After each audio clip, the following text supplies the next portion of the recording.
And now, tonight's presentation of radio's outstanding theater of thrills, Suspense.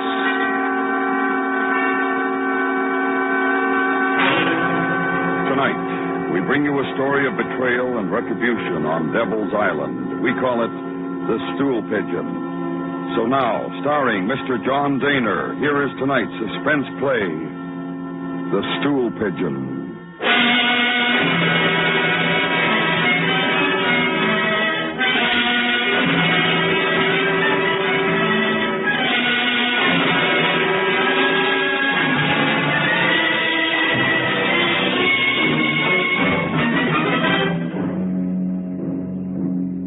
It was hot that afternoon, which in itself, you understand, should not have been surprising. On that Devil's Island, it was always hot, unless there were the rains, and then it was a different, more steaming heat. There were 4 of us racing cockroaches in Cano's hut: Makil, Thibault, Cano, and myself. We were what the authorities generously called libres. That is to say, we were free to roam within the confines of the island, but never to leave it. As I say, we were racing cockroaches, and Thibault had already won 3 races. His animal was a huge red beast, fully 3.5 inches in length, and possessing a remarkable stamina. She was named Marie. Made me think of a filly I used to bet on in Paris. It's hot. My friends, it is hot. You never get tired of saying that, do you, Thibault? Yeah. Does he? Yesterday you said the same thing, last month, last year. You owe me 5 francs from the last race. Pay. Oh, I always lose. Here. Shall we have another? No, it's too hot. Ah, there. Now, who says it's hot? Who said it? Oh, shut up. You little maggot. I could break your shell with my nail if I felt like it. But I like you, Makil, so I allow you to speak to me thus. I heard there's a ship coming this week. Oh? Where'd you hear that? Cano hears everything and knows nothing. I heard from a guard. And it's a lie, because I hear everything first. Did you call me a liar? I call you a liar. Stop it. Put away the knife, Cano. We'll all be put in solitary if you're seen. Hey, a knife. Knife! Where did you get a knife, Cano? Never mind. Oh, but I do mind. That's interesting that you have a knife. Are you thinking of escape, perhaps? Never mind. I'd like to buy your knife, Cano. Not for sale. 100 francs? I'm not selling. 150? No. Ah, well, some other time. I've got half a bottle of wine. Let's go and drink it. I don't feel like quarreling. Oh, Makil, you have a divine soul. Come, my little maggot. You too, Cano. Exil.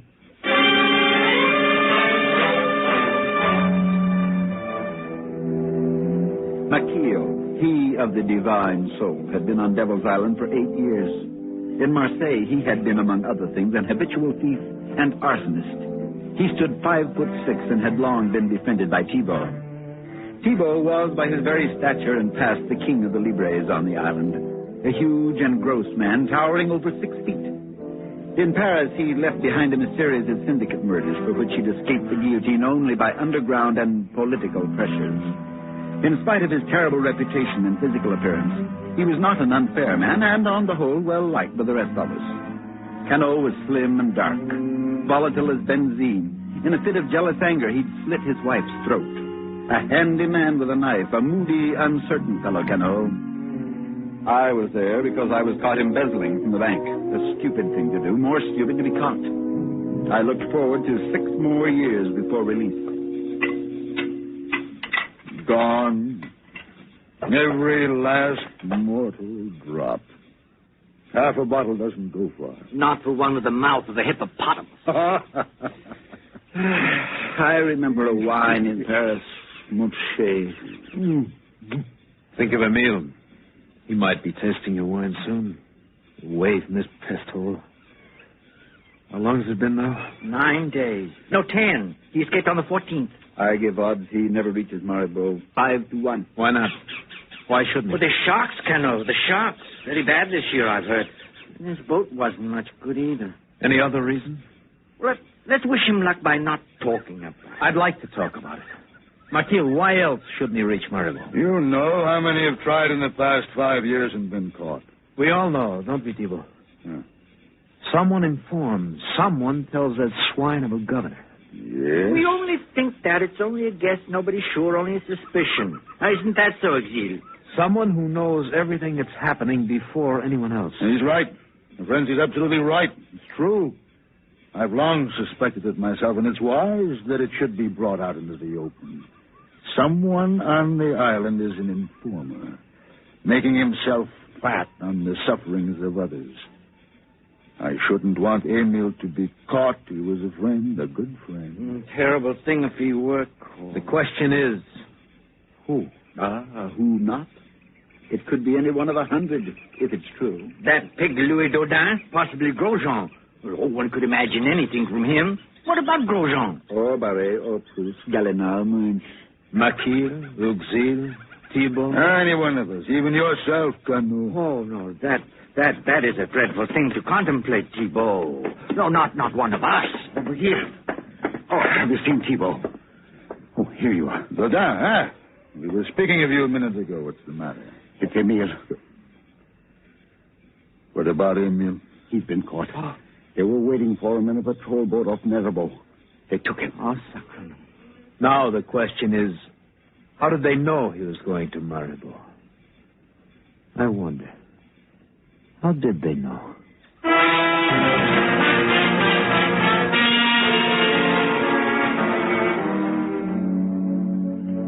2 days later, Emile was back on the island, in solitary. We heard that he was in bad shape. Thibault managed to smuggle in some cigarettes through a friendly guard, and that was the best he could do. Things were very bad, worse than usual. The governor, M. Planche, was angry, and restrictions even for Libres became more intolerable. He seemed determined to make us all pay for Emile's attempted escape. There was a lot of grumbling. Even Thibault felt the pinch. Then Emile died. We heard from the beating he received when he was captured. Thibault was very quiet. For a week after, too quiet. Then one day he said, I'm fed up. Why don't you take a petition to the governor? There's no joke. I repeat, I'm fed up. Something must be done. Escape, Thibault? That or what? Yes, what? A stand. A stand for better conditions. No more oppressions. We're prisoners, but there's still rights, human rights, to stand against tyranny and inhumanity. Bravo. You've just been elected to the Chamber of Deputies. I'm losing patience with you, Canu. Don't be a fool. We have no rights. Even animals. The governor's dog has more rights than we. And you know why? Shall I tell you why? Because the governor's dog is clever. We are not clever. The governor's dog sits up prettily and begs for a morsel. He has no other dogs to contend with, no competition, while we fight and snarl among ourselves for the garbage in the streets. It's true what he says. What does he say? What do you mean, Thibault? We no longer fought among ourselves, but banded together. A unit of strength, a solid front.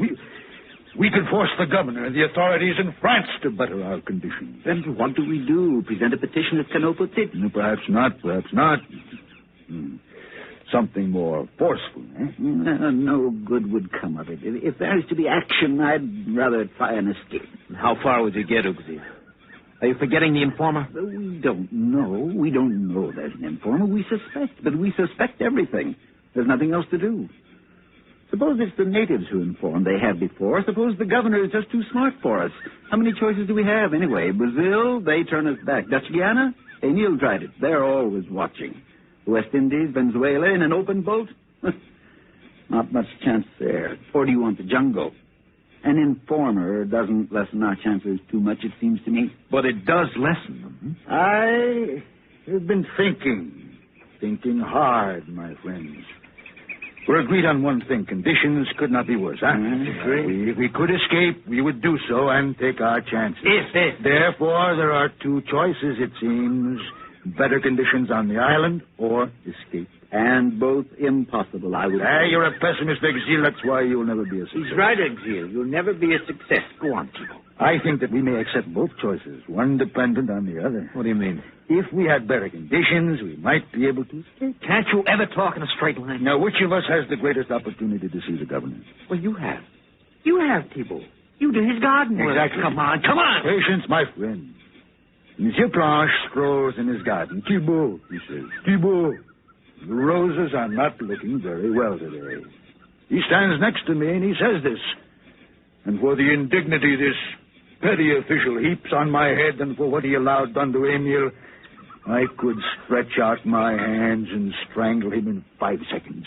You understand? In 5 seconds. But if I chose, I would not strangle. I would hold him as a hostage. A hostage? You follow me. Now, let us suppose that a revolt were begun, the guards overthrown. Oh, la, la, la. It's a thought. Nobody's ever tried it. Yeah, but the guards would shoot us down. They would have to shoot the governor if they tried. And if we succeed in what you say, then what? Huh? What happens? What do we do? What? That remains in my head. You must trust me there. I trust no one. Exil? If there were a chance, I'd be with you. I don't look forward to 6 more years of this. Maki. I'm at your side, my friend, as always. As always. That leaves you, Canu. All right. Excellent. Then we must start to make our plans carefully, very carefully. Canu, stand by the door and warn us if anyone approaches. We don't want the informer to overhear us, do we?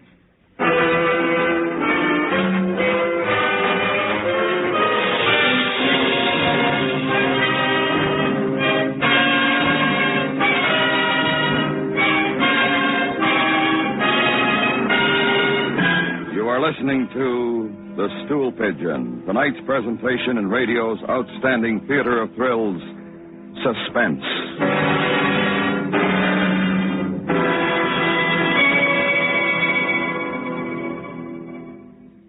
If you're interested in spreading the truth about America to others, CBS Radio suggests you contact Letters Abroad, 695 Park Avenue, New York 17, New York. Letters Abroad, once you've given them a few facts about yourself, job interests, hobbies, age, will furnish you with the name of a correspondent who lives overseas. Send a stamped, self-addressed envelope to Letters Abroad at 695 Park Avenue, New York 17, New York.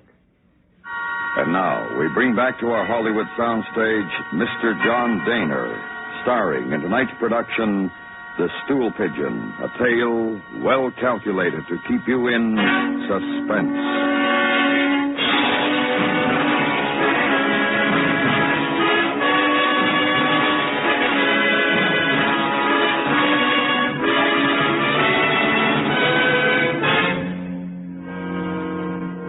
We made our plans in Thibault's hut. Up to a point, they were simple. Thibault, on the next day, was to await the governor's presence. If he appeared, Thibault would grab him and take him to the greenhouse. We three, Cano, Maquille, and I, would be in the vicinity. I to stand guard over Monsieur Planche with Thibault, Maquille and Cano to spread word among the other libres at the moment it counted. If, on the other hand, the governor did not put in an appearance, we would wait for our chance on the next day or the next. As it happened, it wasn't until the 5th day that the thing happened. It was well timed. The island was stifling, the prisoners restless, smarting under the still harsh restrictions which had followed Emil's escape and arrest. We were like a time bomb ready to explode, and the explosion came. We joined Thibault in the greenhouse. He held the struggling governor in his massive arms. All right, Maquille, Canu. Get the others quietly, but hurry. Tell them to gather at the governor's house. Let me go, you fools, you puppets. Do not speak of suffering, Monsieur Blanche. It is dangerous talk for you. Go on, Canu, Maquille. And remember, the guards mustn't suspect. Do everything quietly. Yes, Thibault, come on. Now, if you continue to struggle, Monsieur Blanche, I shall be forced to break open your head. What can you gain by this, Thibault? It will mean a life sentence. You know it. And for you, possibly a death sentence. Do you know that, Governor? What are you going to do?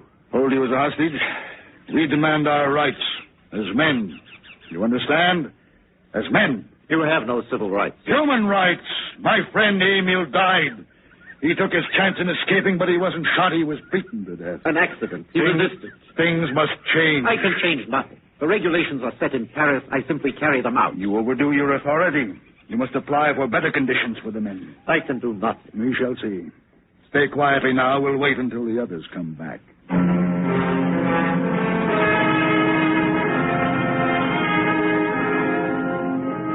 We waited. It seemed a long time, and the silence was more terrible than the heat in that place. The governor's hobby was raising orchids, and the greenhouse was full of them. I've always hated the things. Then, suddenly, It was too quiet, as it might be on a summer's day, a moment before a thunderstorm. What the devil's keeping them? I don't know. Maybe the guards know what's happened. Maybe they've been caught. Listen. They're shooting them. Thibault, they're shooting them. Shut up. Someone get me alive. Where's my teacher? Coming. What happened? We got word to about a dozen. And word must have got to the guards about him. I told you. Now, before it's too late, release me. It'll be better for you if you do. What happened to the others? Last I saw, they were coming this way. Thibault, it's horrible. I saw 4 of them. 4. All right, come on. Where? To his office. Monsieur Blanche, we are taking you to your office. If any guards try to stop us, you know what happens. You can do nothing, Thibault. Now, give yourself up now. All of you. Walk. Slowly. You in there! Come out with your hands up! The guards, Thibault. Tell them, Governor. Tell them that we're coming out. With you. Now tell them. This is the governor speaking. These men are holding me. They're coming out. Tell them not to shoot. Don't shoot. Now, calmly, nicely, we walk out. Stay very close to them, my friends. That way you'll be safe.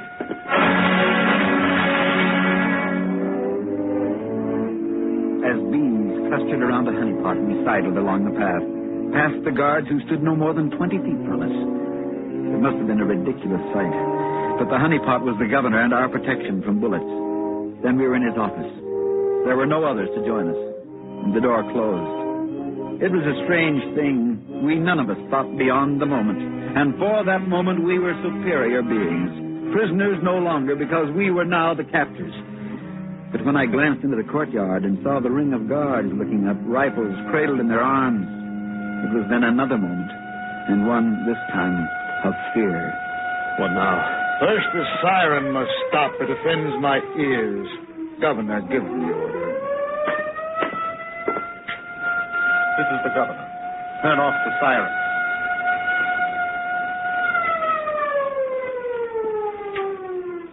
Good. You're cooperative. It's better that way. I repeat, what now? Now, I think we go to the next part of my plan. Makil, little maggot, stay by the window and observe. Report if there is an attempt by the guards to move into the building. Yes.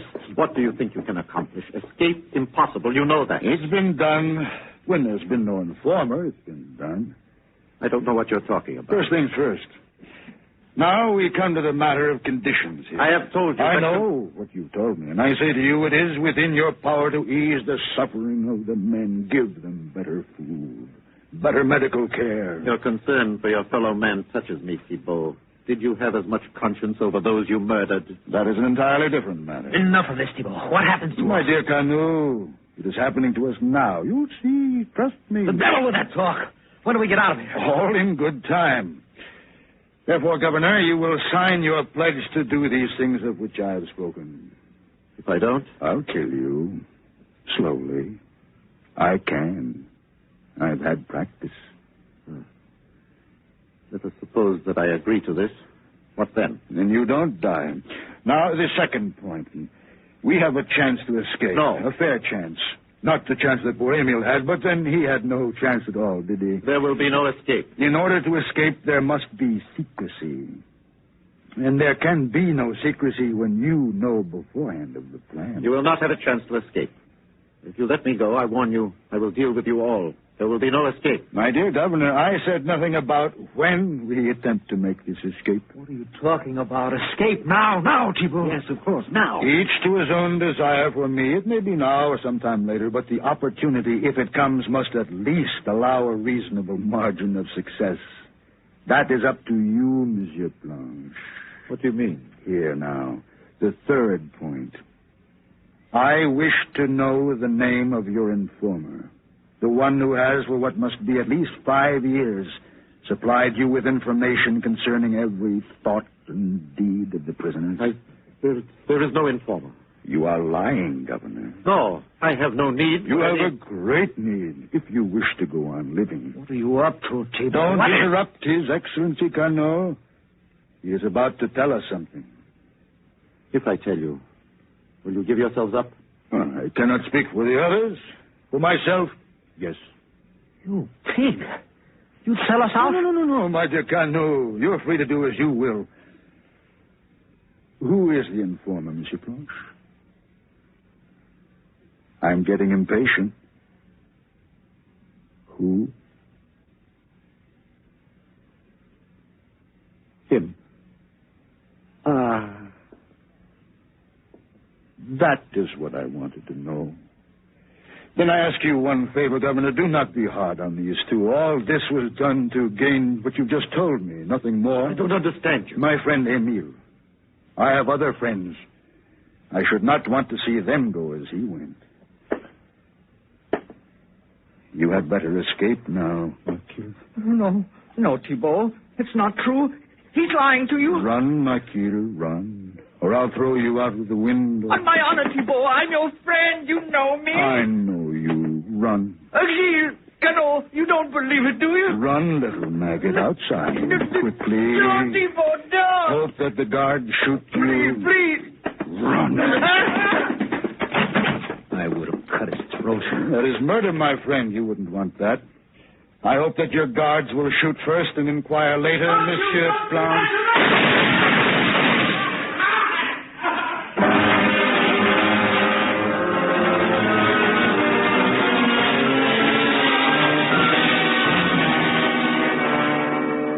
We all went to solitary. It was expected, but somehow things were different, a little better on the island. How do you explain it? Perhaps the governor was ashamed. Perhaps he admired something about Thibault that none of us understood. How does one know these things? There's not much else to tell. A year after we were released from solitary, Thibault tried to escape. And this time it wasn't a prison informer who turned him in. It was the native from whom he bought the boat. How do you explain these things?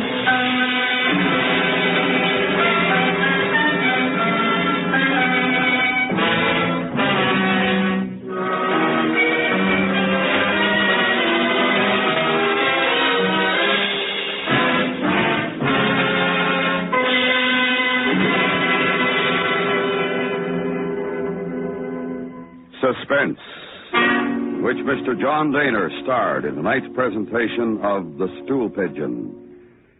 Next week, the story of a man who returned home to find his people in the grip of a strange disease. We call it The Frightened City. That's next week on Suspense.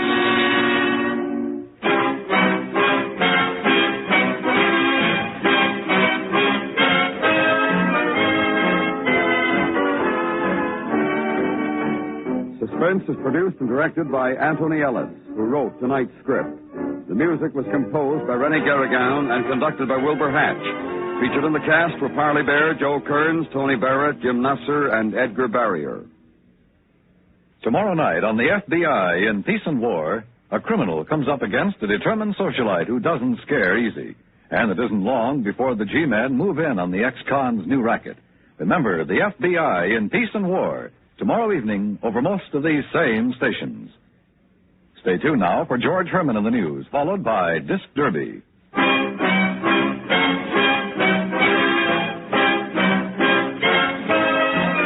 Thursday nights, The Whistler brings mystery on the CBS Radio Network.